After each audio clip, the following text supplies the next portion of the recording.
Good afternoon.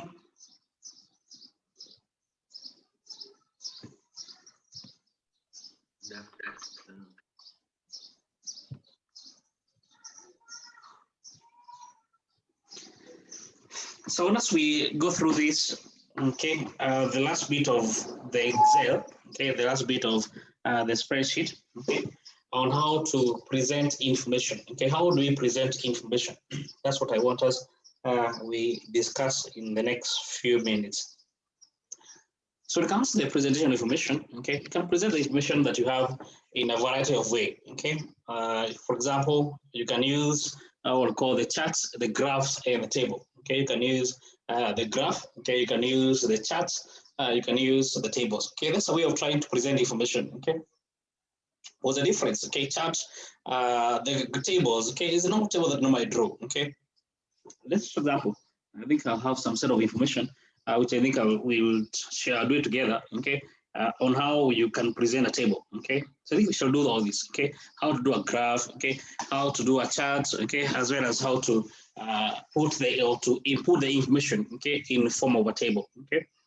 So there is, don't forget, at the end of the day, what you want to, when present information, you have users, okay, you're presenting this information to a certain set of users, okay.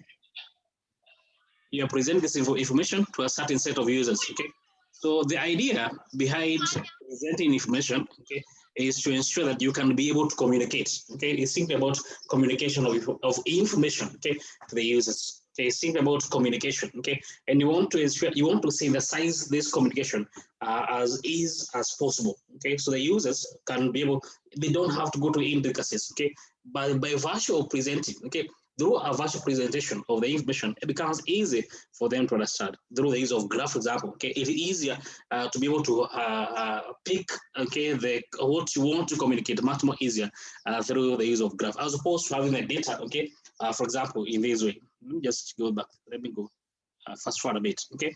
So this information, okay, in itself, is still information which is not too bad, okay, represented. However, it can be presented in a more better way. That's the term I'm trying to use. Okay, it can be presented in a more better way. For example, the use of graph, okay. For example, the use of, okay, pie charts, okay. So the use of this information, okay, help us to be able to understand, okay, allow us to be able to communicate the information in a much better way, okay. Now, what are charts? Okay, now charts, okay, these are commonly going to be way of trying to present, okay, either in terms of the bars or in terms of what we call the column chart, okay. So that's is what we call the use of charts, okay. As well as, okay, the use of the pie chart, okay. All the also the pie chart is a pie chart are also you're trying to do the presentation, okay. So they use, okay, to demonstrate and compare amounts or numbers of things, okay. So it is making it easier, okay, for the person who is presenting, okay, to be able to tweak, okay, whatever he want to present, okay. So you know, they're quite versatile. What that implies is that when it comes to shift, it is possible for you to, they are flexible. Let me use that term, okay. They're a bit more flexible, okay, when you're going to be presenting the information through the use of charts, okay.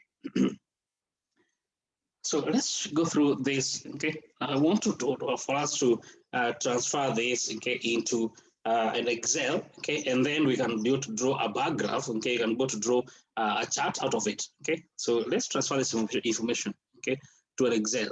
Let me just copy this information to an Excel. All the way from the first. Okay, so give me a second. I transfer this information to an Excel work file.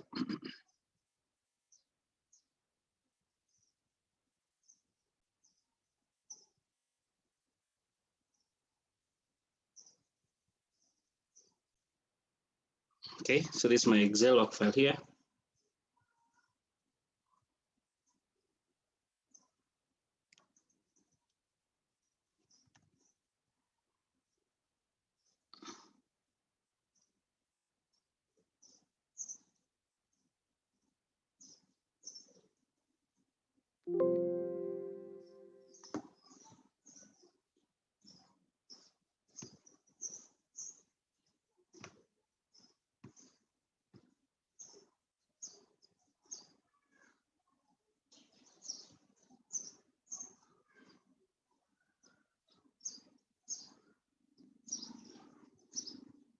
Okay, so this is expenditures for the company maybe in the last number of years. So I want us to present this in form of a graph.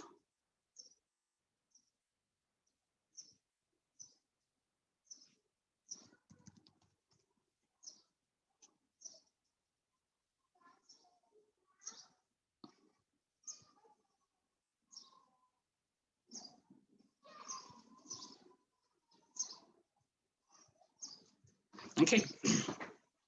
Now, if you check, on your graph there, you can see that in the home button, we have function called insert there, So you have the home, we have insert, page layout, for formulas, We have the insert there, We have the insert function there, Actually, whatever I've done here, this is presentation of information in form of a table, This is presentation of information in form of a table, So this simply is one of your presenting, But it's not the best, definitely, The tables have columns and rows, Just like you have here in this spreadsheet here, It's a better way of trying to present instead of having it as a sentence, Which of course, if you are to present such information in form of a sentence, then it makes no sense for sure, Or rather, it will not be that well thought of, Present this information in form of sentences. So a table is much more better, And this simply is actually a table are the simplest way of presenting information. Anyway, what you want is to have a graph, to present this expenditure. Let me call them expenditures. This is the expenditure for this particular company, for the last 5 years. So you can simply be able to draw the graph, highlight the area where you want the graph to draw the graph, Then you have all these charts here, You have all these charts that you can have here, which you do want to draw. For example, you would want to simply do what is the best one to draw, Let's do a pie chart, Let's do a very simple one to present a pie chart, That's the easiest way, So you have here being the pie chart, of what the data that you just have, So the E is quite an easy one, Let me actually even make it better, Then here I would want us to have even the amount. Let me see if I can go to tweak this.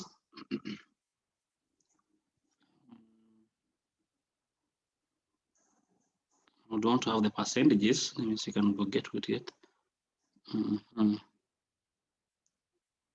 Yes, here it is. So you simply try to go through those graphs and you see, what you need therefore, if you had, for example, represent the expenditure for the last, the last 5 years of the company, then you can be able to pinpoint, for example, which of the year really have more of expenditure. For example, you can see that in year 21%, 22% in 2019. In 2019, that's when we have therefore the highest company expenditure. If you have to compare total, then you have, for example, 22%. But this simply is the use of what we call the use of a pie chart. To present the information. It's not that whatever you've done here it was bad. What you have here as a table. However, through the use of pie chart, it's more graphical. You can now be able to tell. What is happening on that particular cell. It's much more better. It's a better way. It's a visual presentation of the expenditure we have for this particular company. Clear? You can use the same information. You can use the same information, for example, to draw, the bar graph. That's another way of presenting. This is a pie chart. You can also same set of information. You can draw a bar graph. The same process you've just done. Highlight the area, the data. Where you want to present. Insert. Let me just try to. Let me delete this. I don't know whether I need to delete. Let me just delete this. The entire of it. I want us to do the bar graph. Same process. Then you can see you have bar graphs here that appears here. Insert a bar graph. Which bar graph do you want? So let me try to see if I can get a better one. Yeah, this is another way of trying to present the bar graph. Simply trying to present the expenditure of the company through the use of the bar graph. Between year 2014 and all the way to year 2019, we're simply using the bar graph. Clear?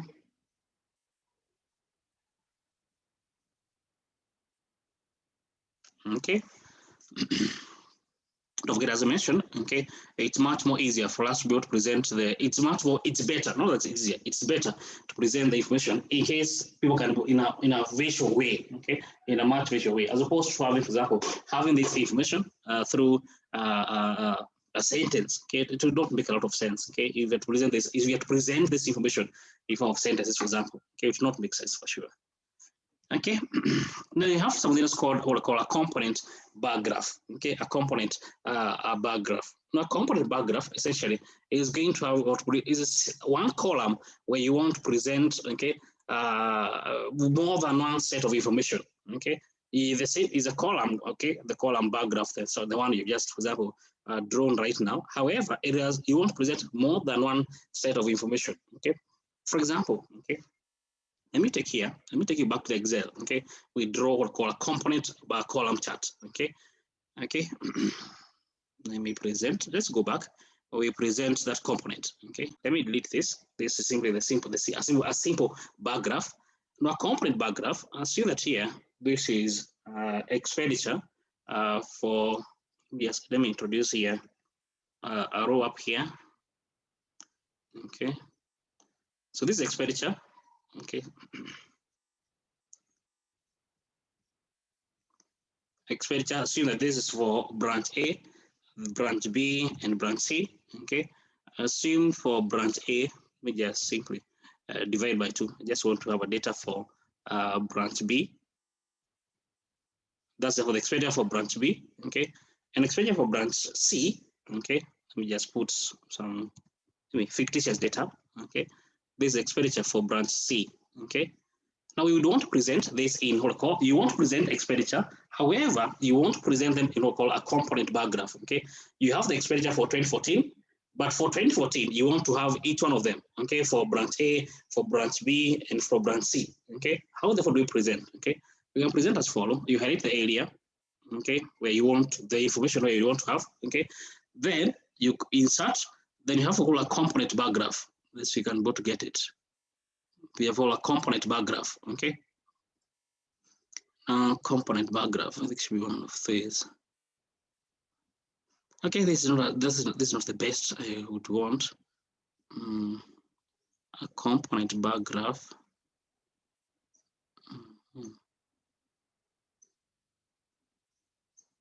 This is not what I want.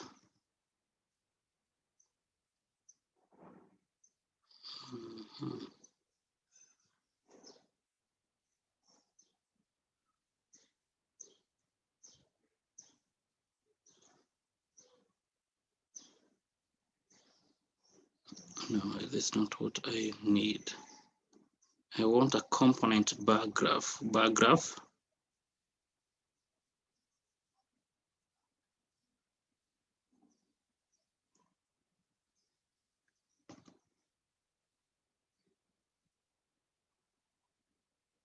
Yeah, it is. Yes, here it is. We'll call a component bar graph, okay? Now, this is what we refer to as a component bar graph, okay? Now, what that represents is that you can be able to tell these are the expenditure for the year 2014. They add up to maybe 200.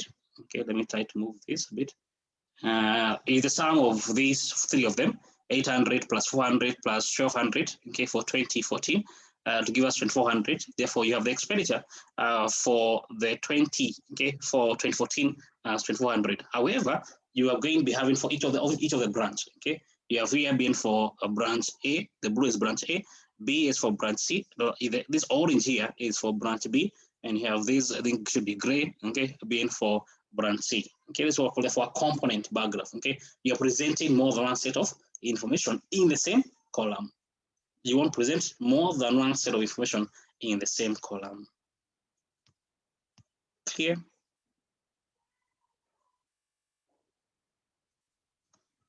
Okay, great. Hope it's clear to all of you. Okay. This is therefore what we refer to as a component bar graph, or simply a component bar chart. Excuse me, sir. Yes, yes.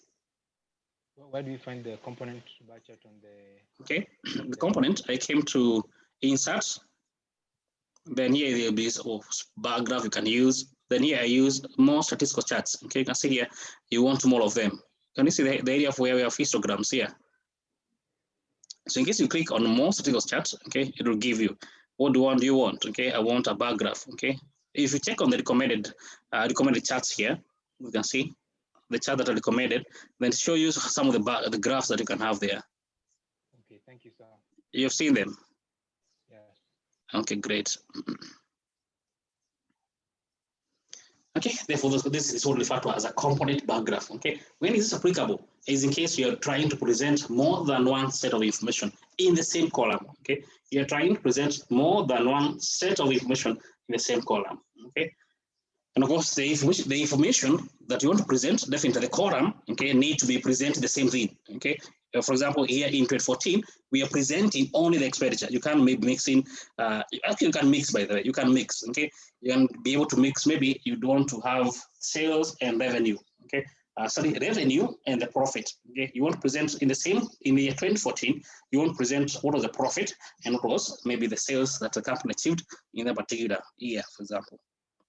It is possible, okay, to present more than one set of information in the same column.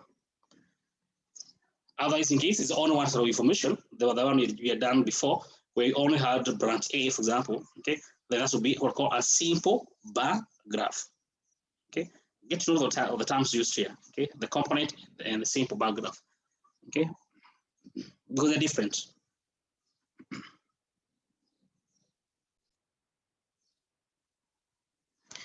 Okay, next we have called a line graph. Okay, now line graph is what normally I don't know, it's what you are more conversant with, I guess. Okay, the use of the line graph. Okay, simply the use of the line graph. Okay, let's present actually the use of line graph. Okay, let me go back to our Excel. Okay, I say that I don't present a line graph for these three branches. Okay, I don't want them to have as component as bar graph, but I want to do a line graph. Okay, what can you do? Same process. Okay, same process. Let me delete this. Okay, let me just delete this area. So I want us to draw a line graph. Okay, so simply be able to go down here. Most of these got charts you can have. Okay, recommended charts you can have here. There should be. Now this is what referred to as okay, I think I'll mention it alone. Okay, I think I'll mention it alone. Now this one is what referred to as, no, this is not what I want. I want a line. Line. Yes. Here you have, yes, so I have, yes, that's okay. Yeah, this is called refer therefore as a line graph. Okay, this is referred to as therefore as a line graph. Okay, for each of those four branches, or three branches, A, B, and C. Okay.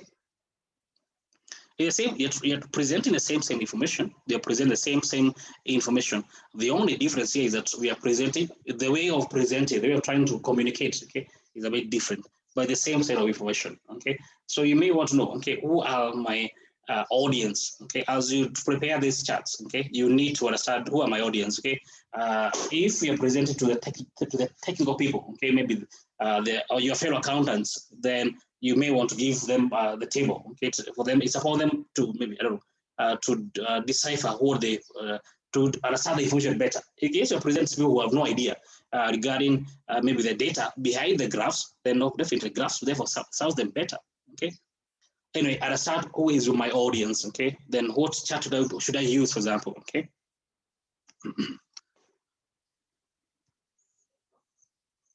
That's the use of the line graph. Okay, the use of the line, which I think all of you are very conversant with. Okay.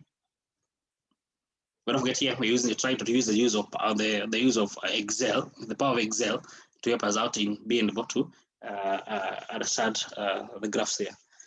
Then definitely don't forget Excel do use, okay, the basic rules of drawing the graphs. Okay, it has to pay attention to that. Okay, generally therefore we have called the y-axis, and of course we have for the x-axis. Okay, in the y-axis therefore you need to be called the dependent variable. Okay. In the y-axis, okay, in the x-axis, we have called the independent variable. Okay, for example, here is the independent variable. The dependent variable is the expenditure for that year. Okay, therefore, what appears therefore on the y-axis therefore ought to be the dependent variable. What appears on the x-axis, therefore, is the independent variable. Okay, in our example here, time, okay, was our independent variable. Okay, in that example you just done right there. Okay, time was the independent variable. X was the independent variable, okay, which is our time here, and Y was the expenditure, which is the dependent variable. Okay, and just to take you back, okay, to that Excel, the one we just presented right now. So that's what we mean, that here the expenditures, okay, they are on here, this on the y-axis, okay, this is our y-axis here. Okay, so this is our y-axis here. We have here the expenditure, and you have time here, here being our x-axis. Okay, this therefore is the independent variable, and this is the dependent variable. Okay.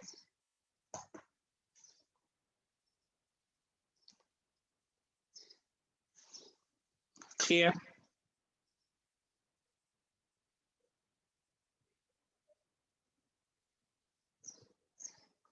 Okay, don't forget to be given some line graph, and you may be asked to do the interpretation. Okay, so I suppose that it's clear to all of you. Okay, so at a starting point, you meant to do interpretation. No one is going to ask you to draw. Don't forget. No one is going to ask you in your exam to draw. Okay. However, don't forget you'll be asked to do an interpretation, okay, of a pie chart, okay, of a component bar graph, of a symbol bar graph, of a line graph, okay. J? Sir, can you please repeat that point you said on the variables? All the variables, okay, that when it comes to drawing the graph, okay, we are going to be having two variables. We have called the independent variable, and we have called the dependent variable, okay. Independent is one that will be influencing the dependent, okay. For example, the expenditure we have in that example you just done right now, okay. The expenditures was the dependent variable. It is dependent on time, okay, not the other way around, okay. The time doesn't depend on the expenditure, okay. Time is independent, don't forget, okay. So in that example, therefore, time was our x variable, our independent variable. Y was the dependent variable, okay.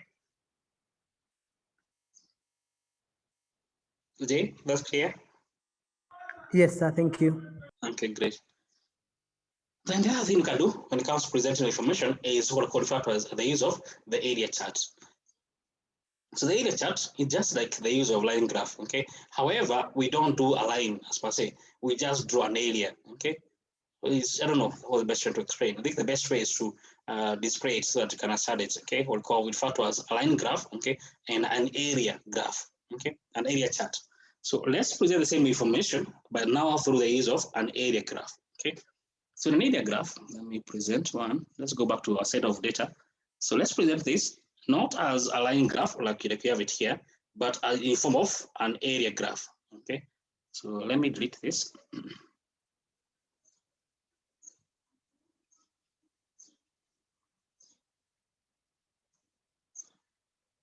Okay, let's do therefore highlight the area, an area graph, the same process, insert, area graph.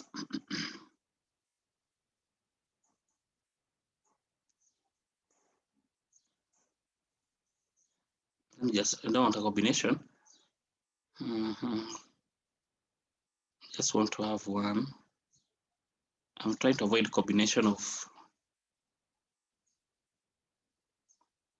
these are column charts, which I don't want. Okay.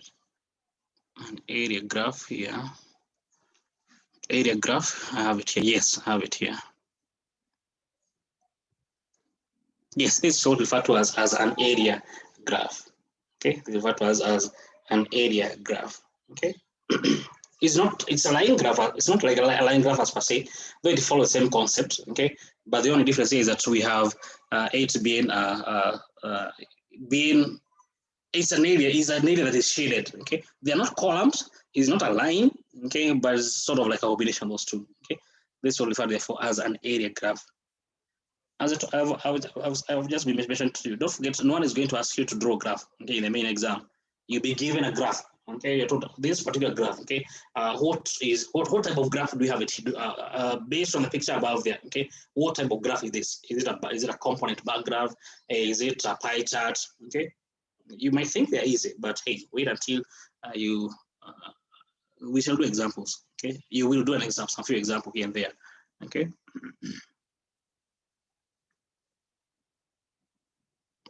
Okay.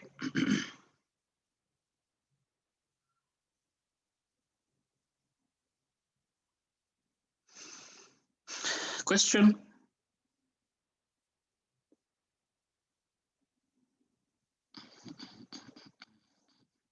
Any question? Okay, no question. Great. Okay, that's on what we call an area graph.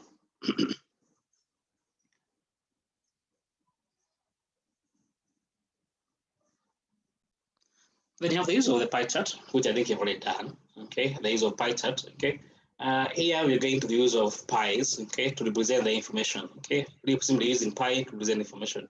Okay, which I think you've already done together. Okay. Anyway, let's do together. Okay, how to represent the same set of information, but now in form of pie chart. Okay. So let's go back to the same set of information. Okay, let me delete this area graph here. Okay, so let's do a pie chart. I'm not sure how this pie chart is going to appear if we have more than one component. Okay, and let me see. I'm not sure it's going to appear in case you have more than one component. I'm not sure this can be applicable in the case of a pie chart. Let me see. Yeah, you see, it is not going to give us what we would want. It's just giving us the total.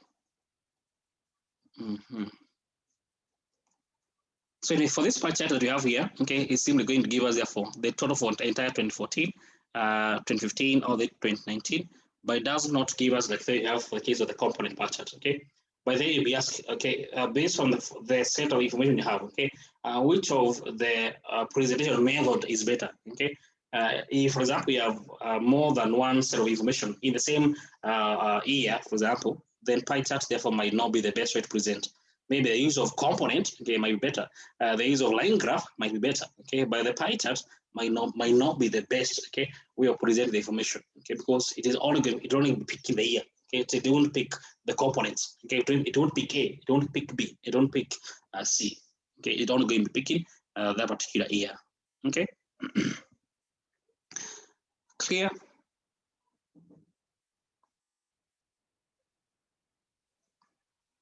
Question?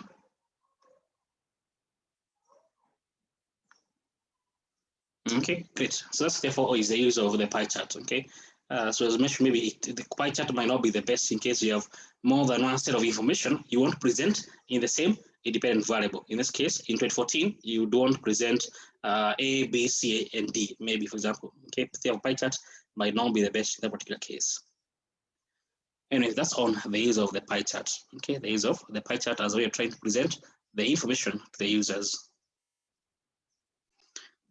Then you can also have the use of the scatter diagram, the use of what referred to as a scatter diagram. Okay, so the scatter diagram, which I think you guys also have done that in high school, in O level, okay, at least. Okay, there is a scatter diagram. Okay, so it's not as per se that you don't want to have a line graph, but you simply want to have scatter diagram. Okay, in the case of scatter diagram, so let's do the same. Okay, for our example here, we do a scatter diagram. Okay, so let me do away with the pie chart. You've done that already. So let's do a scatter diagram. So in such, we can do line graph. Let me go more. Scatter diagram. Where is this? Here it is.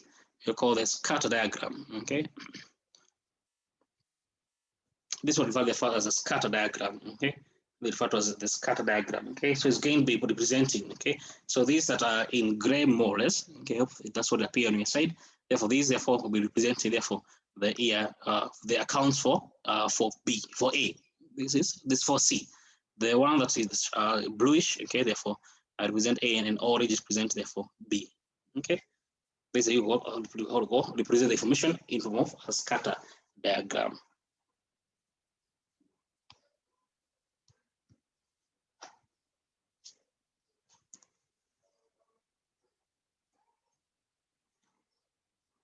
Abdi, it's clear.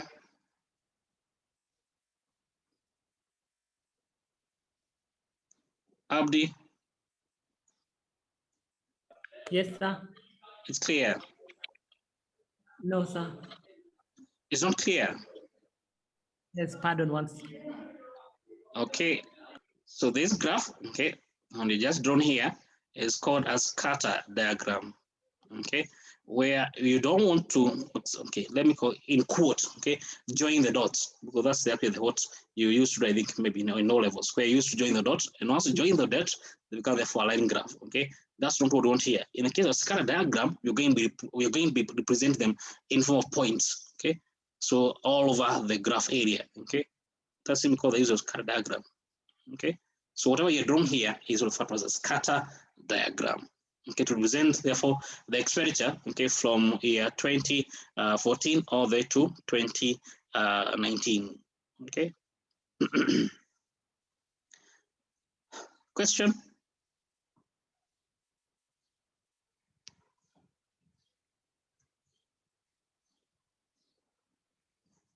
Don't forget, don't forget, no one is going to ask you to draw.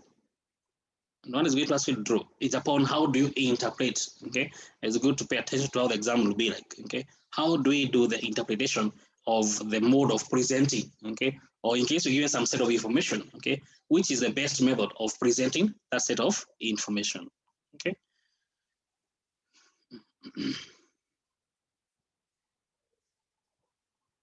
That is called the use of the scatter diagram.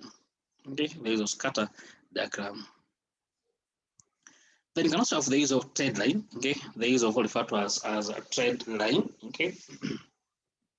And a trend line in code is called the line of best fit. Okay, which I think you're more conversant with. Okay, the line of best fit. Okay, it's referred to as a trend line. Okay, called line of best fit. Okay, in math that's referred to as a line of best fit. Okay, in economics it's simply called a trend line. Okay, therefore how do we do it? Okay, the same process. Okay. So you go to present the same as a line of best fit. Okay, I may delete this scatter diagram. Okay, let's see, insert.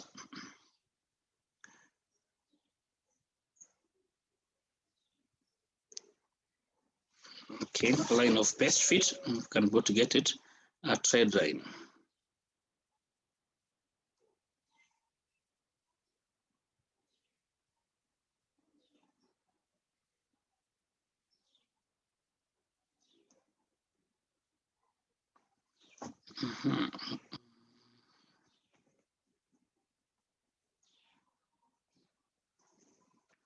Give me a minute because trend line most of the time is not the easiest.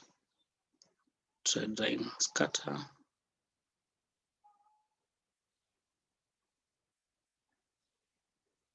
No, this is not what I want.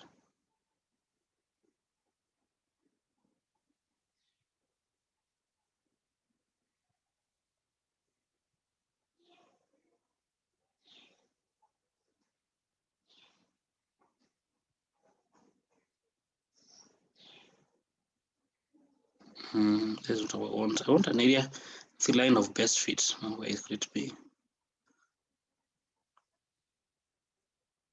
Give me a second. I do my research here on how to draw the line of best fit.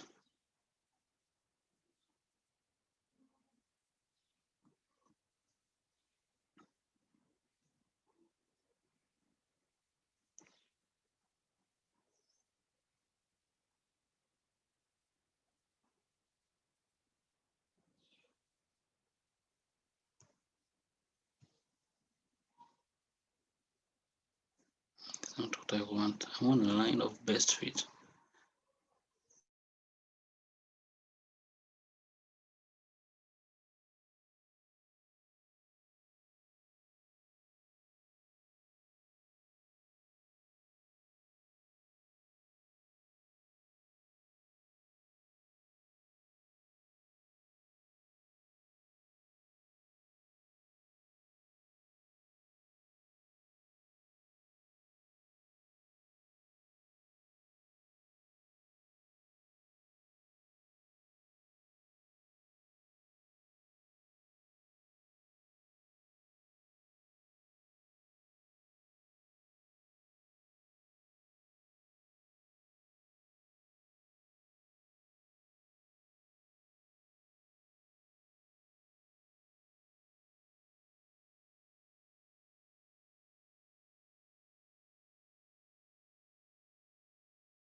Yes, I've seen it.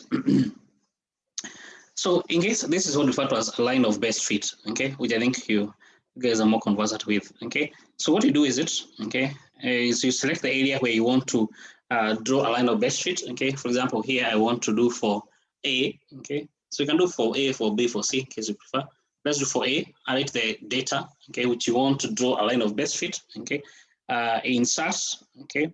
Then you go scatter diagram, okay. So I have taken the first one, the first scatter diagram, okay, which I think you've already discussed together, how to draw the scatter diagram, okay. Once you've done that, then you can see here we have add chart element on the left there, just below the file, okay, where my cursor is. You can see add chart element, okay. Then you have what we call a trend line, okay, the line of best fit, okay, a trend line or a line of best fit, okay. And we have what we want a linear line of best fit here, okay. And that comes for, that's therefore we draw the line of best fit. Okay. Clear?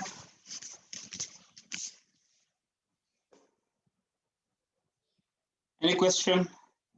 Alexander, it's clear? No. No. Okay, I repeat. Okay. Yeah. Yes, please. It's clear. Please repeat. Okay, I repeat. So you want to select, maybe you want to draw a line of best fit for the expenditures for, let's say, Department A. Okay, so we select the data. Okay, Department A. Okay, then insert. You insert a scatter diagram. You first need to insert a scatter diagram. Okay, therefore it's here. Okay, on the chart, scatter diagram. Insert. Okay, therefore this is our scatter diagram. We want to insert a line of best fit on this plot point on the plot points here. So what do you do? Add chart element. We have it here on the left hand side. Okay, you can see add chart elements. I click on it. Then one of the lines here is called a trend line, or simply called the line of best fit. Okay, trend line or simply the line of best fit. Okay, we want a linear, okay, line of best fit. Okay, and there I go. Clear? Yes, thank you. Great. Therefore, is how therefore we do draw a line of best fit. Okay. Then definitely, I think that's what we did yesterday when it comes to how to format, how to label the rows and columns. Okay, how to add a title. These ones are quite easy. I think we did them yesterday. So let me not repeat this. Okay. And something that we didn't do yesterday is what called to freeze a title. Okay, freezing what we call a title. Okay, if for example you have multiple data. Okay, if for example, let me just go back to Excel. Then we freeze one of the title. Let's go to Excel. Okay, let me delete this. So for example, we have so many data here, okay, that they overflow until maybe row number 100, okay, they don't fit within the Excel here. So what do you do? One thing you can do is that, and you want to have the title expenditure remain in the top there, even if for example, I scroll down here, okay, if I go past the number 20, you can see if I go past number 20, the title expenditure is gone, okay. So you may want to ensure that I want to the title expenditure, the title here on top expenditure to remain. What do? You can freeze row number 1. Okay, so that even if you scroll down to row number 100, row number 1 still remain on top.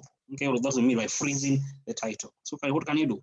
You can simply therefore be able to click on it. Okay, then you should be able to freeze format cell. Okay, so we can be able to freeze it here. Alignment. Now freeze the title. Let me see. I hide out with where I've gone is where I want to freeze. No, this is not where I want to freeze. Give me a minute. Review. Freeze. Where do I freeze? Just a minute.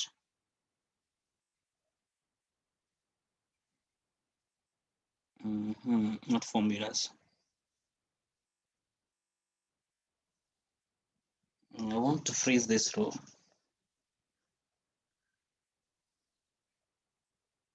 Review. No. This is not where I want to. Yes, it's up here. View, you can see here, freeze, you can freeze a pane, okay? You can freeze, okay, the top row, you can freeze the first column, okay? So it's you're doing a decision, where do you want to freeze, okay? So let me just freeze that particular column, okay? Okay, as you can see, notice what I've done here. I've just frozen the entire, let me undo. That's not what I wanted. Let me unfreeze.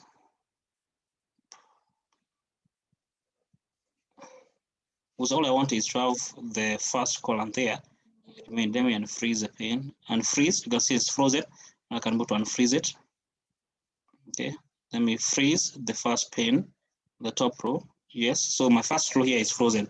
That means therefore row number 1, okay, will remain constant. Even if I scroll down, I scroll, for example, if I go, for example, to row number 20, you can see my first column there is frozen. Okay, so you do so in case you don't want to ensure the titles remain, even if you scroll down. Okay, the title remain. Okay, even if you do therefore scroll down. Okay, that will mean by freezing the titles.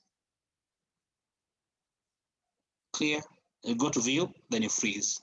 Okay, title, you can see here, view, you can freeze a pane here. Clear? Okay, that's on how therefore we do freeze the titles there. Formatting, we did yesterday, okay? Okay, maybe I can format, okay? You can format as number, as percentage, as currency, as text, okay? You can change the decimal places, which I think we did yesterday. So let me not repeat that again. Now, you may, for example, would want to, okay, to do away with grid lines, okay? Now this, because here there's no grid lines, okay? Let me just go back and show you what we mean by grid lines.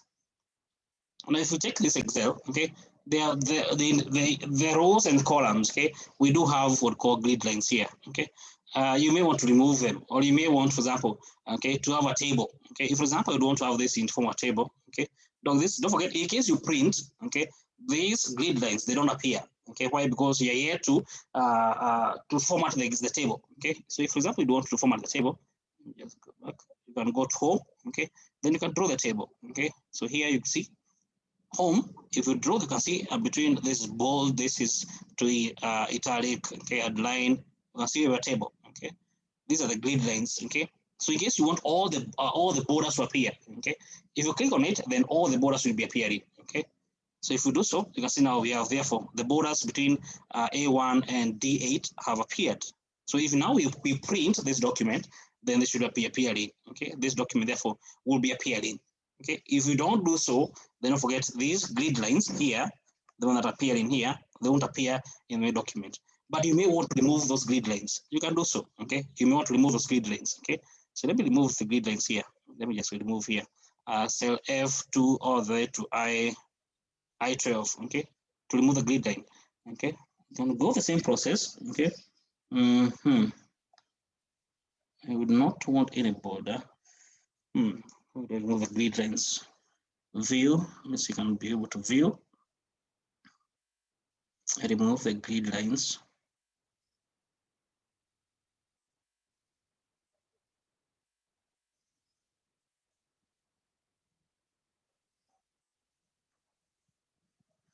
I want to view with no grid lines.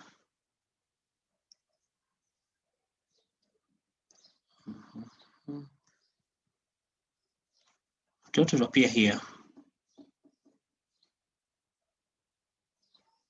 I would not want any grid line here.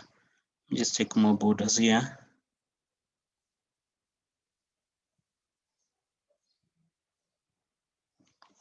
Let me see. I want to remove those grid lines here. Let's see what. More borders. I want none. And this should appear. Okay. View. Grid lines, yeah, here it is. Okay. View, you can see I have what called grid lines here. So it is, you need to untick it. That means therefore you don't want these grid lines, these squares or these rectangles to appear. Okay. So you can untick them. That therefore you don't want the grid line. And you can see, therefore, the grid line have disappeared. Okay, it doesn't mean that the cells are not there. They are there. However, the grid line is not there. Okay? That's why you do remove what we call a grid line. Okay, why would you want to do so? Okay, maybe you want to the user to only pay attention to the information. Okay, so if you do so, therefore, the user only pay attention to cell A1 to D8, for example, in this case. Okay, you remove the grid line. Okay, this therefore is how you remove the grid line. View, and you go and tick on the grid lines here. If you want them to reappear, simply click on it and they reappear. Clear? Okay, great. So that's on how we do that for the grid line. Then you can also call linking presentation. Okay, you can link a Word document with an Excel document. Okay, you link Word document and an Excel document. Okay, how do you do so? Okay, simply linking them up. Okay, for example, let me open a Word document here. Let me copy this.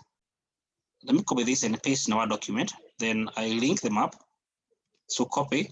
Okay, if I go to, let me open a Word document. I link them up.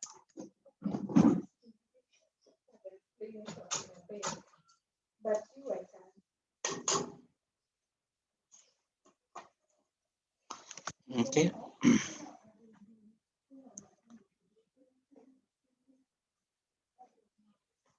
So I've copied my table there. I want to link it up. Okay. So let me link, Control V. Okay, I've just pasted. Okay, I copied. I want to paste here, and I want to link them. You can see in the paste among the paste option is to link them. You can see here you can link. Can you see link and keep source formatting? You can see it. Okay, so I've just copied some information from Excel. I want to paste them to a Word document. Okay, I want to link the documents such that in case I adjust the Excel document, I don't have to come in here adjust this table here. So once I adjust the Excel document, this table here in the Word document will be updated automatically. That's what I mean by linking. Okay, I hope that's clear. Okay, so in case you link, that means therefore, once we adjust any content, let's go and adjust. Okay, this is the table, original table. Okay, so in case now I adjust the table here, let me assume that we change this to from 2550, let's say to 4500. Okay, then we ought to have the table also. This to be adjusted. You can see the tables have adjusted to 4500. The tables in the Word document. Okay, let's go back. I don't know whether you saw that. I don't think I shared my screen. So this is my screen. Okay, let me adjust from expenditure to, I don't know, school fees. I don't know. So a simple example of them. So in case I adjust here in my Word document, okay, then automatically the table in this is Excel. If I adjust in this Excel, then in the Word document, it ought to change automatically. Okay, from expenditures, okay, to school fees. Okay, if I enter, then this has the Word document need to update automatically. So in case we go back to the Word document, let me share my Word document. Where is this? It's here. Okay, you can see therefore it has set to school fees. What do you mean by linking? Okay, documents. Okay, so that you don't have to be manually adjusting the tables. Okay, once you adjust in one particular table, then to be adjusted in the other table. Clear? Hannah, is that's clear? Yes. Okay, great. Hirani, that's clear? Yes. Okay, great. Okay, good. And that's the end. So that's therefore marks the end of our syllabus. Yes. So please pardon. Sorry? Please pardon the linking. Oh, linking. Okay, let me open again. So Word document. Let me open another Word document here. Let's repeat the same process. So let me go to my Excel. So let me share my Excel. So this is the Excel we had here. Okay. So you want to link this Excel with the Word document. Okay. For example, you have a table that is appearing on the Word document, that is appearing on the Word document. Okay.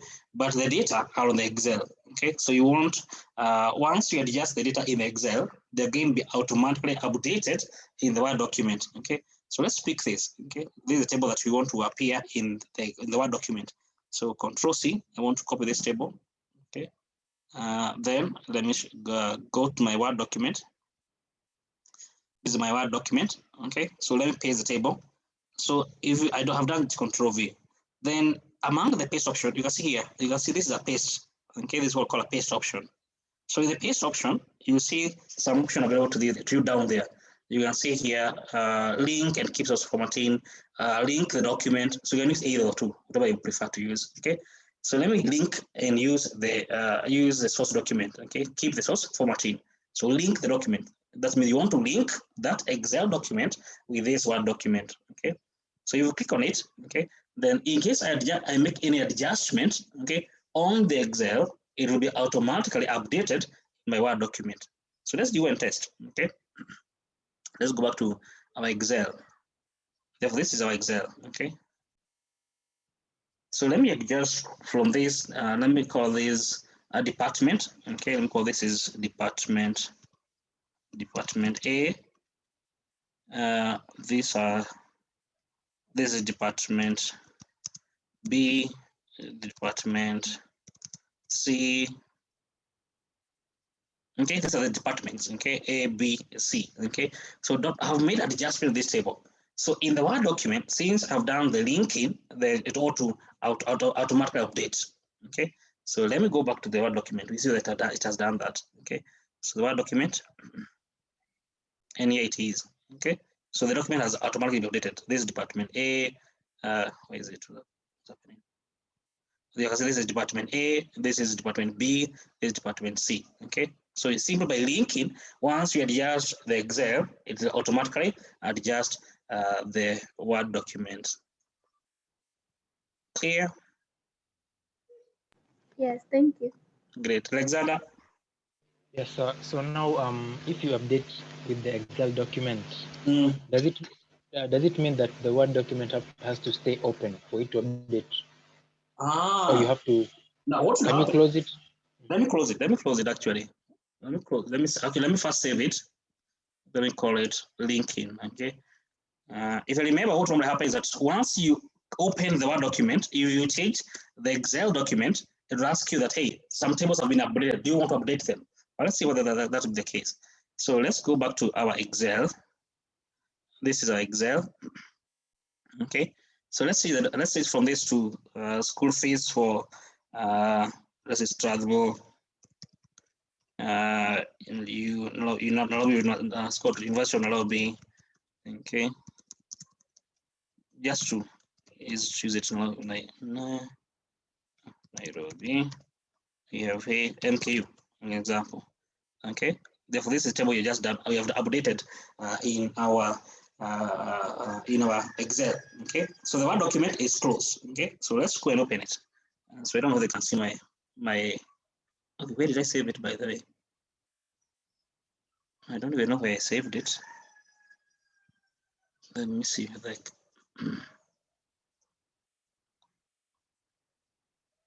Okay, I have it here. So let me just open it. I don't know whether they can see it. Okay. Let me show you. My screen. Let me share my screen. Okay. So here it is. Okay. You can see this is my document here. Okay. A link. Okay. So in case I open it, then I think it should give me an alert. Hey, the table that you already have in the Word document has been updated. Okay. Could you update it? I don't know whether they're going to do that automatically, but let's see. You see, the document contain links that may refer to the link. Do you want to update this document with the data from the linked file? Then, of course, you say yes. You can see that this table is appearing with the old information. Okay. So now, in case you click update, then again they have to be updating based on the information you have received. Okay. Let me click yes. Can you see my Word document? Yes, you can see it. Okay. If you click on yes, then together for automatically update. And you see it has done that. Okay. And does the Excel file have to be open as well as you are updating the other one? It doesn't have to be. It doesn't have to be. We can close it. Let's close it actually. Let's just try. Let's try test that. Okay, so let me go back, share my Excel. We update. No, let me close the Word. Let me first close this Word document. We save it. Okay, then we change. Let's say this is change from what to what. Let's say this is student. This is the name of student. Okay, this is the name of a student. This is the name. This is John, Mary, Abdi. Okay, Joshua. Okay, as soon as we have just done the update there. Okay, so let's save and we close this document. Okay, let me save it on the desktop. Okay, let me call it link 1. Okay, let me close it. Okay, so in case now we go and open the Word document, okay, it ought to recognize that, hey, there's some updates that were done in the document and need to be updated. Let's see. So let me open. I don't know whether they can see my, can you see my screen? You guys, yes, you can see it. Yes, so it's asking you, this document contained something that have been updated. Do you want to update? Okay, then of course you click yes. It's not updating. So it needs to be open. Okay. And that means therefore it needs to be it needs to be open. Okay. Yeah, thank you for that, because I think that I didn't recognize that. And then that means therefore the Excel document needs to be open for it to be able to link the two documents. Let me open the Excel document. Let me open the Excel document.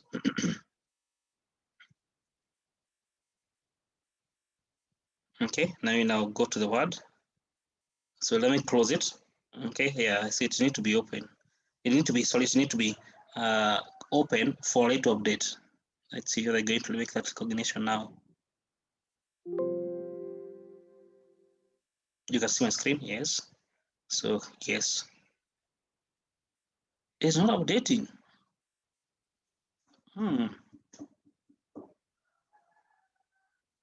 So maybe you need to link before making changes. But what do you mean? But you already linked, hadn't we? To link again.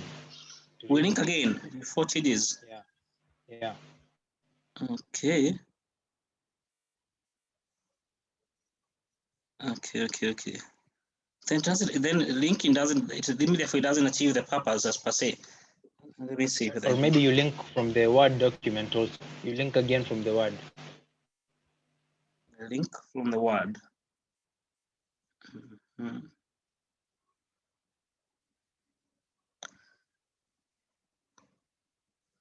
Let me just check again, because if then doesn't help, then because if they must be both open, it does not do us service for sure.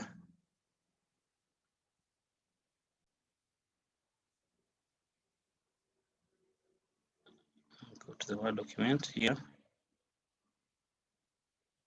Because it needs to do that. It needs to do that automatically for sure. Not layout.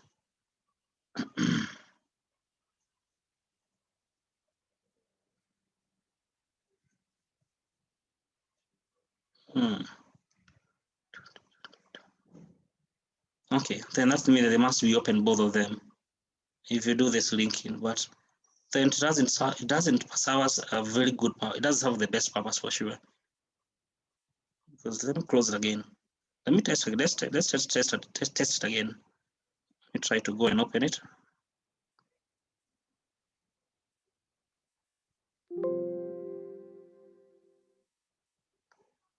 Okay.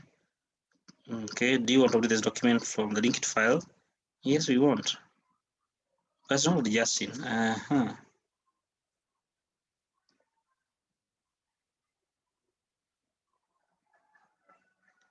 Okay, then they must be both open. That's the trick then. That's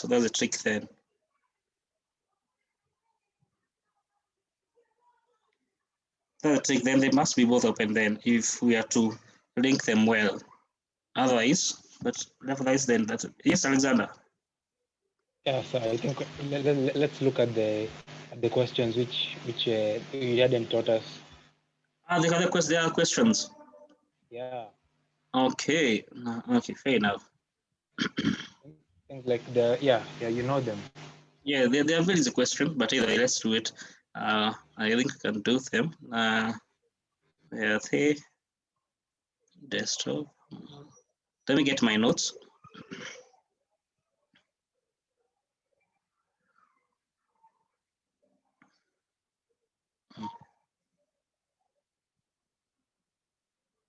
Performance, performance, here's performance. Here it is.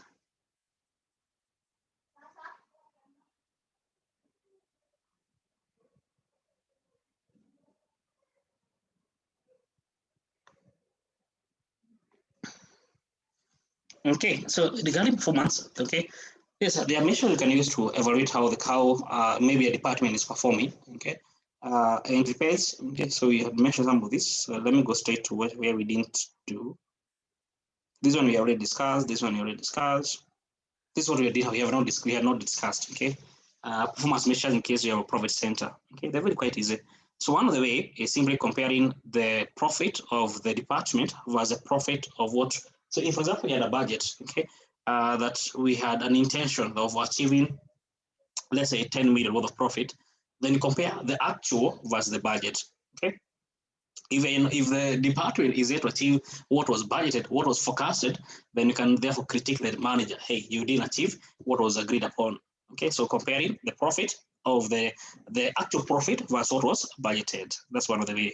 The another way is simply doing a called profit per unit. Okay, profit per unit. Therefore, will be given us the total profit the company has achieved during the year. We divide by how many units, okay, has the company been able to achieve over that time period. Okay, how many units has the company been able to achieve within that particular time period. Okay, that's on the profit per unit. Okay. Then you have called the use of the gross profit margin. The gross profit, how do you get a gross profit? It's simply the company sales minus what called the cost of sale. Okay.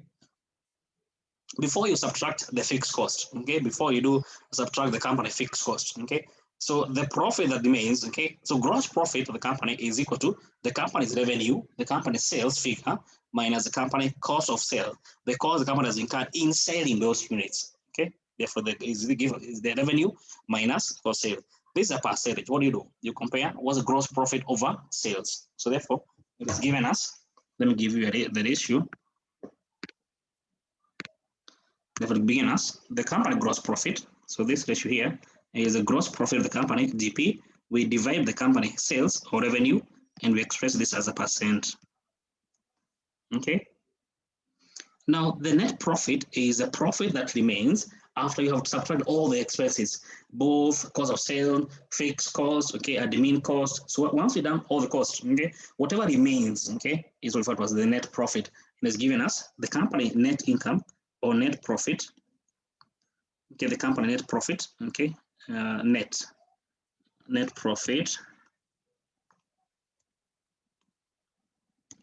the company net profit, we divide by the company sales, and of course we express this as a percent. Don't forget the distinction that this is gross profit is simply gross profit of a company is equal to sales minus cost of sales.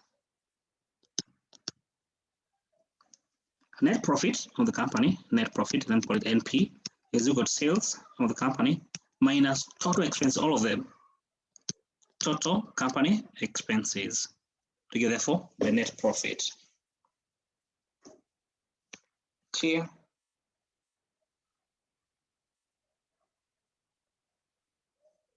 Okay. The other ratio you can use is called the expense to sales ratio. The expense to sales ratio. Okay. Now this is going to be the expense of the company. Is a ratio we are trying to make an evaluation. What is the company expense? So it will be equal to all the company expenses, okay, cost of sales plus admin cost plus overhead cost, also all the cost of the company, okay. So is equal to, as it is just written here, is given as the expense of the company, total expenses, you divide by sale, and you express this as a percent. Okay, this is therefore referred to as expense to sales ratio. It's like 1 minus the net profit margin. Don't just done the net profit margin. Don't forget the net profit margin was revenue minus expenses. Therefore, expense to sales ratio is therefore equal to 1 minus simply the net profit margin. Clear, Alexander? So please repeat the net profit margin. Here we go. This is called the net profit percent of margin. Okay, given us the company net profit, you divide by sales, you express as a percent. It's called the net profit margin. Okay, and the net profit is simply the company sales minus the company total expenses. Clear? Thank you, sir. Thank you, sir. Let's do an example, therefore. Go through this. Okay, we can do it together very quickly. So in this example, for example, you're meant to get to the company gross profit margin, the net profit margin, and expense to sales margin. The gross profit margin will be the gross profit, okay, 1 million. We divide the company sales, 1.8 million, and we express this as a percent. If it be equal to the gross profit margin, the gross profit margin will be 1 million out of 1.8 million. As a percent, what do you get?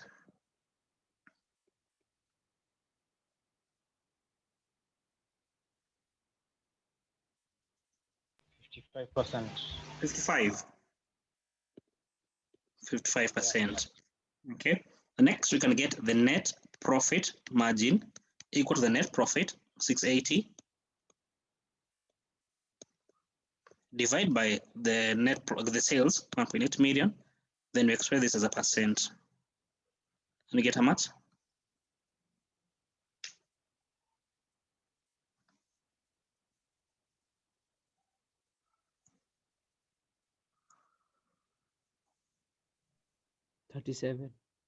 That's 10%. Then the expense, okay, expense to sales ratio, expense to sales is simply the company total expenses, 320 plus 800, okay, to give us how much? And 1120. I guess these are the expenses of the company. 320 plus 800,000, 1120, I guess. Then express that percent. What do you get?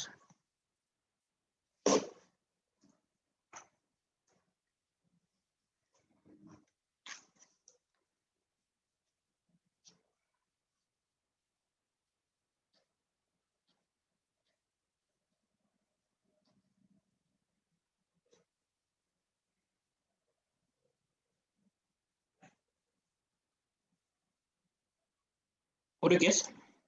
62.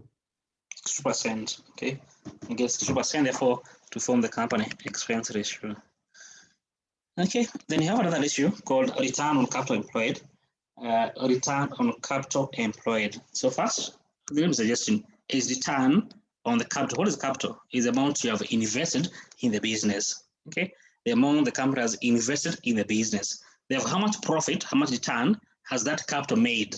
Okay, how much profit has that capital you have invested made for the company? Okay, it is given us the net income.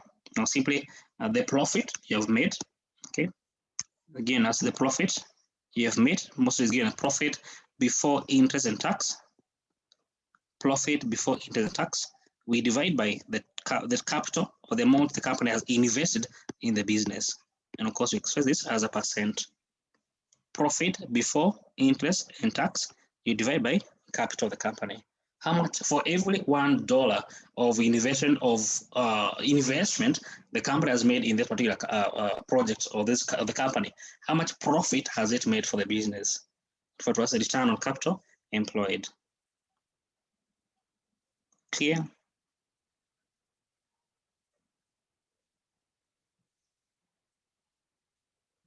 Okay, great. Then you have residual income. Now, residual income is what remains. Okay, is what remains. Okay, it's simply given as the company profit minus. Don't forget, the company has other investors who give company money. Okay, what we call capital providers. Okay, shareholders. The other people provide the company the money. Okay. Now, in case we have to remove, okay, the amount the company would have paid to all these different providers of money, okay, providers of funds, the company, what will remain, okay, so referred to as residual income. As given as the company net profit, okay, as given as company net profit minus then what we call the notional charge. minus the notional charge. The notional charge is simply, okay, if, for example, the company, the equity shareholders, okay, the equity shareholder is simply people, the owners of the business, okay. Even if you don't pay them money, don't forget they don't just invest for free, okay. They require dividend, they want dividend, okay, but you don't have to pay them dividend, okay. So, for example, they want a return of, let's say, 10% for the investment, okay, and they give you 10 million, then you are not required. You should have paid them, okay, therefore 10% of 10 million to give us 1 million. But don't forget, you don't have to pay them this 1 million, okay? You don't pay this 1 million.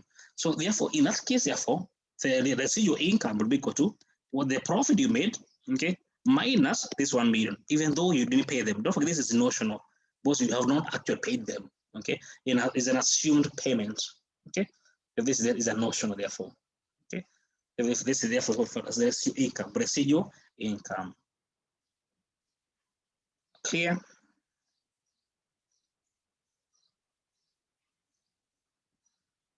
Residual income is what would remain. If the company was to pay every person all the expenses, will remain the net profit, plus, okay, paying all the different providers of capital, shareholders, debt holders, okay, bank, okay, if they have taken money from SACCO, whoever it is, okay. So in case you have to pay all of them their dues, okay, how much would remain? How much profit would remain?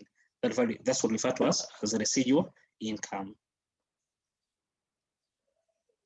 Clear? Whitney, that's clear?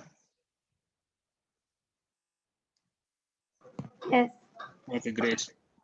Then you have what referred to as asset turnover.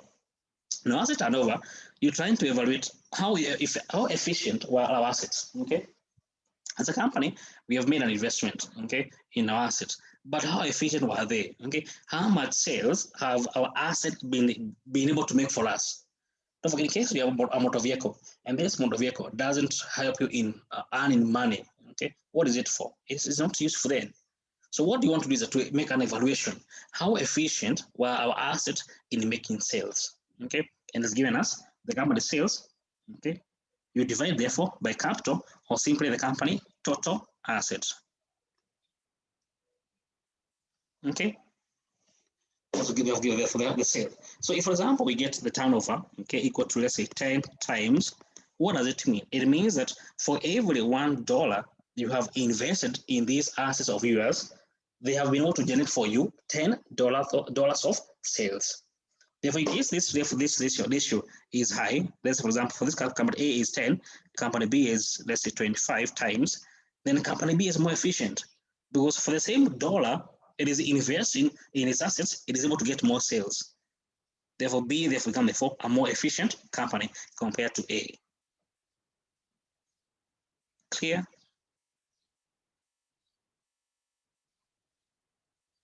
Okay, the first the sales turnover. Okay, so go through this, we discuss together. Actually, let's do it together. So this example, you're meant to get the net profit margin, okay? Simply the company net profits, you divide by sales, okay? Therefore, this will be equal to 60,000 divided by 640, and we say this as a percent, okay, or %. What do you get?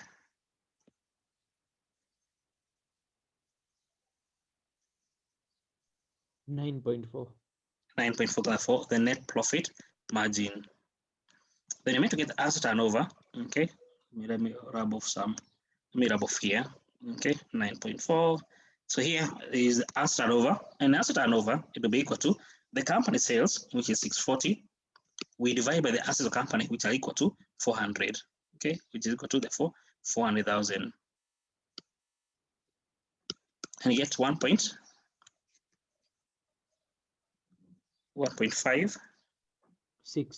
6 times, okay? That means therefore for 1.6. 1.6. Yep. Oh, 1.6.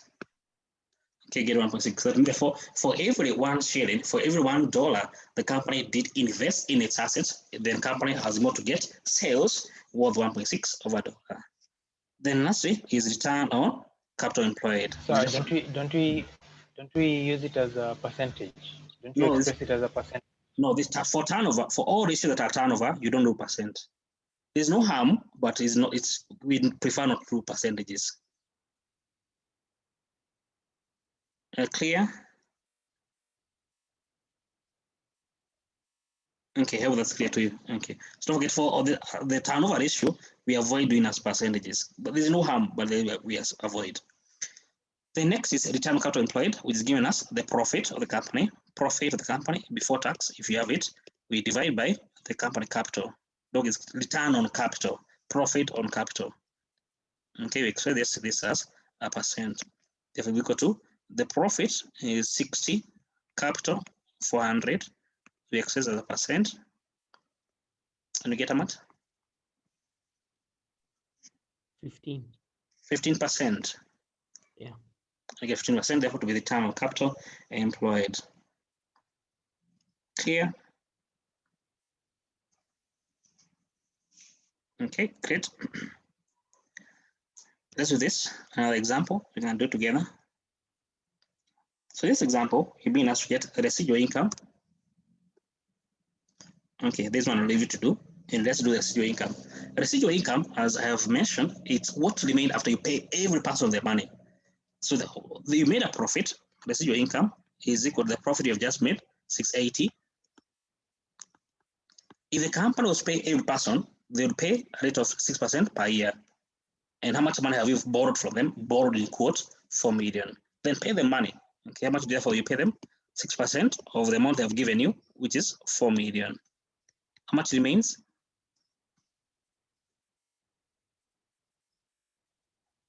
For 40.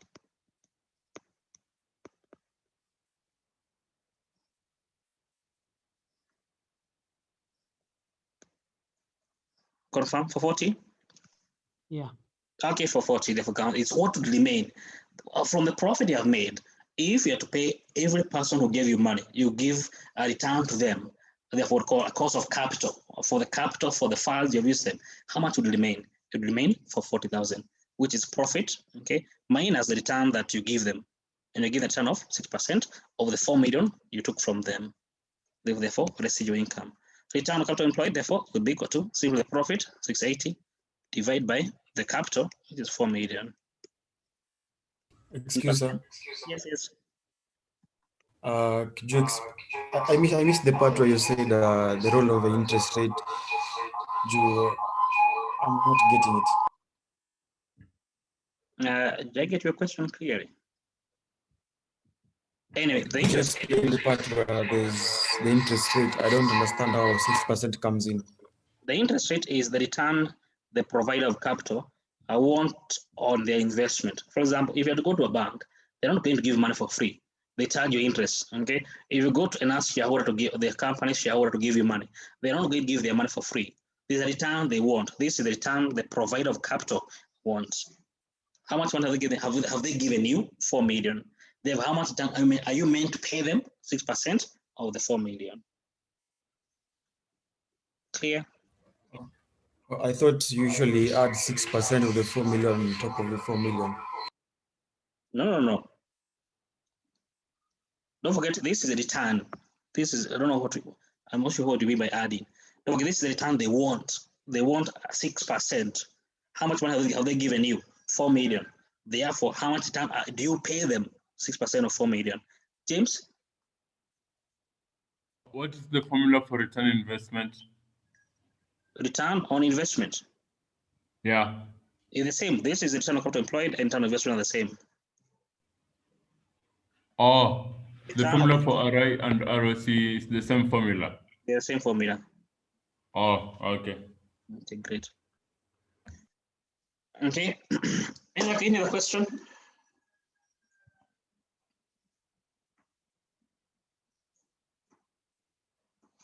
Then there's a question here, which I think it has even an answer for you, which I think you can try to attempt on your own. Okay, see the answers here. Okay, so I will leave it to you to do it. Okay, so the question here and the answer that follows later. Okay, so I will propose that you try to go and make attempt on those questions on this example. Okay, to understand, for example, more of what you have just discussed. Any other question?